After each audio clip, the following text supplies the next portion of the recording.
This is AM Agenda. Hello, welcome to AM Agenda. I'm David Lipson. There are a few doubters out there today. Independent economists have suggested that the government's growth forecast of 3% this week is optimistic and that Wayne Swan will actually struggle to achieve his long-promised budget surplus this year despite the cuts that he's made in the budget update this week.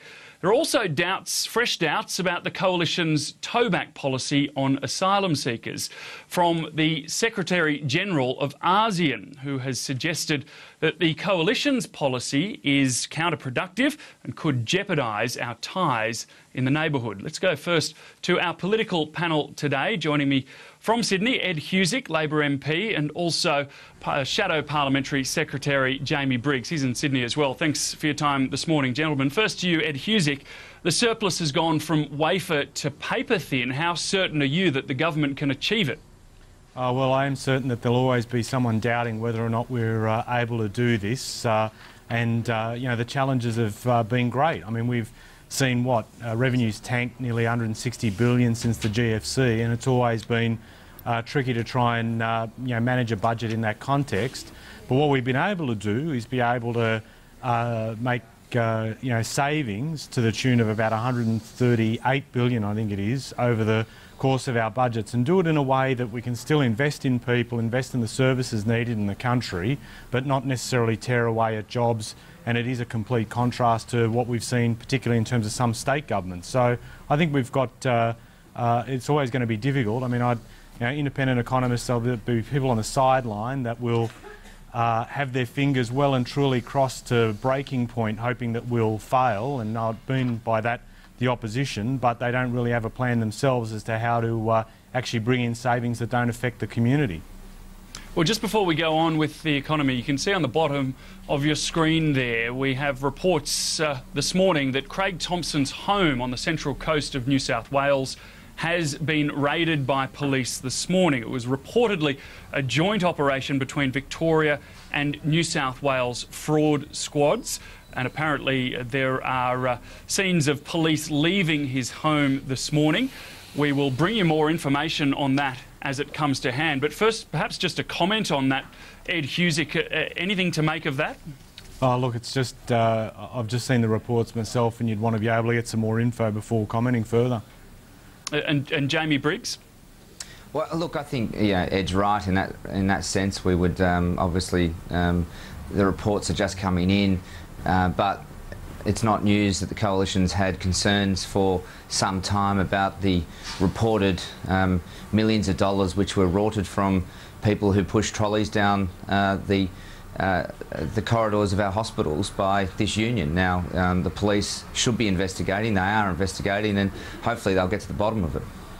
OK, well, we may be able to bring you more news on that as it comes to hand this half hour on AM Agenda. But for now, let's go back to our discussion on the economy and the budget update this week. I want to ask you, Jamie Briggs, reports today that the Coalition will wave through most of the tweaks announced by Wayne Swan this week because, as some MPs have put it, it would make your job easier if you win government to balance the books.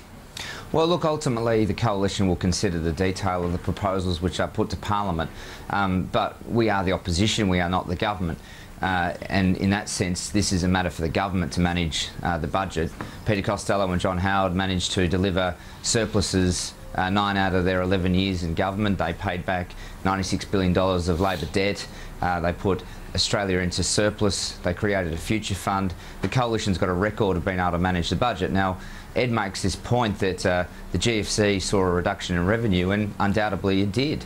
No one denies that. But what Ed fails to mention, interestingly, is that the government, the Labor Party, has spent billions more than what it takes putting aside the revenue reduction, what the government has done since it came to government is wasted billions of dollars on harebrained schemes like pink bats, which we all famously remember. It cost double the amount to take out than what they cost to put in.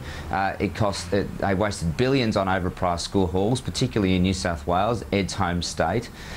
They've wasted more money than they've even the reduction in revenue, putting aside the additional spending commitments they've made, which are unfunded. And we know that economists estimate that to be a $120 billion black hole in the budget because of Labor's unfunded commitments. Now, this is the real issue. Jamie Briggs, Jamie Briggs, on the cuts and tweaks announced this week, are there any there that you don't like the look of, that you believe should be blocked, or at least an attempt should be made to block them by the coalition?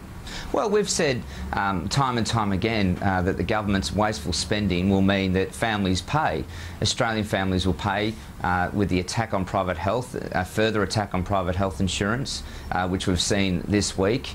They'll pay by the education cuts, which of course, you know, this Prime Minister claims she's the education Prime Minister, but as Christopher Pyne has pointed out quite rightly, there are massive cuts in education in this mid-year economic update. I'd like to hear Ed Husic's explanation about that. And we've seen attacks on business with increased and more tax. This week we've seen attacks on self-managed superannuation funds. Interestingly, they've left alone the union funds. So look, there are plenty there that we think Australian families are going to have to pay for in addition to what they already do. But I make this point. We are not the government. We are the opposition. We would like to be the government, and we'll put a range of policies to the Australian people between now and the next election to attract them to vote for us, because we think we do a better job. And history tells us the coalition always does a better job at managing the budget compared to the Labor Party, particularly this iteration of the Australian Labor Party. Ed Husic, a bit to respond to there. Yeah, absolutely. I said earlier, you know, you've got a bunch of people sitting on the sideline with their fingers crossed that the economy will go southwards. You know, they're crossed so hard, you can almost hear the bones snap.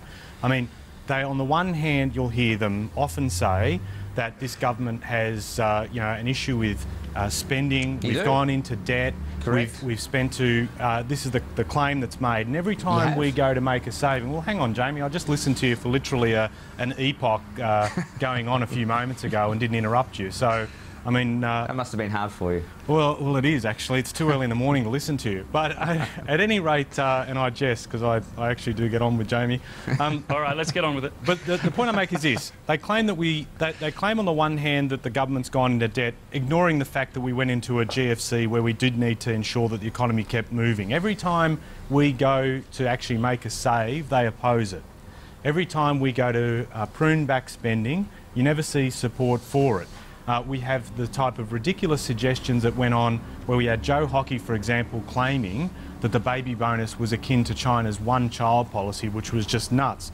And all this is a distraction from the fact that they've got a leader of the opposition who's got his foot in his mouth so often he's using Dactarin like toothpaste. I mean, it's embarrassing that we have this type of economic commentary going on when we have done what we've done in terms of cutting $138 billion in spending, and we've done it in a way that hasn't impacted on the community. We can still spend on things like education, contrast to what's happening in New South Wales with $1.7 billion in cuts to school funding, and we can make sure we've got investments in infrastructure and the things that are needed to take place in this country. Okay, look, I want to get some more thoughts on this, but I just want to take a little bit of the opposition leader, Tony Abbott. He's speaking to a business breakfast in Adelaide this morning. We'll just listen in for a bit here. I talk to people on all sides of the industrial, on both sides of the industrial fence before making changes. As Employment Minister, I talked to the Job Network before making changes. I published exposure drafts of contracts before expecting people to enter into them. As Health Minister, I consulted very, very widely with the medical profession, with the other health professions, with the pharmaceutical sector, with the medical devices sector, with patient groups. All of these were part of my understanding If you want to keep watching that, you can press red on your remote control and watch it on multi-view. But I want to go on with our discussion here. Just a brief comment on universities, Ed Husic. A report from Ernst & Young today suggests that only a few elite research-based universities in Australia will survive in their current form in just 15 years' time. Is now really the right time to be freezing research grants as announced by Wayne Swan on Monday? Well, I think universities have always, it's always been the story with universities that there's been concern about how they would fund themselves and operate in years ahead. Regardless of government, it's always the challenge. And I certainly used to hear that in particular out in Western Sydney when people were trying to set up the University of Western Sydney now that's servicing a region of nearly 2 million people, whether or not that type of university would be able to get off the ground. It has. It's got now 7 or 8 campuses and is doing great things out in our neck of the woods. In terms of research funding, I think we're 50% higher in terms of the research funding approach that was taken, or that we inherited when we came to office, and we've still got more funding in 2012-15 that will take that even higher. I reject the notion that we're necessarily going backwards, because when you look at where we are doing way better in terms of research funding, and will continue to do so. I want to ask you, Jamie Briggs, about Tony Abbott's comment yesterday. A bit's been made of his cry that the government lacked experience when it came to family matters. Is it getting a bit silly, do you think, that he felt compelled to apologise for that comment? No, it didn't. It was a stupid comment.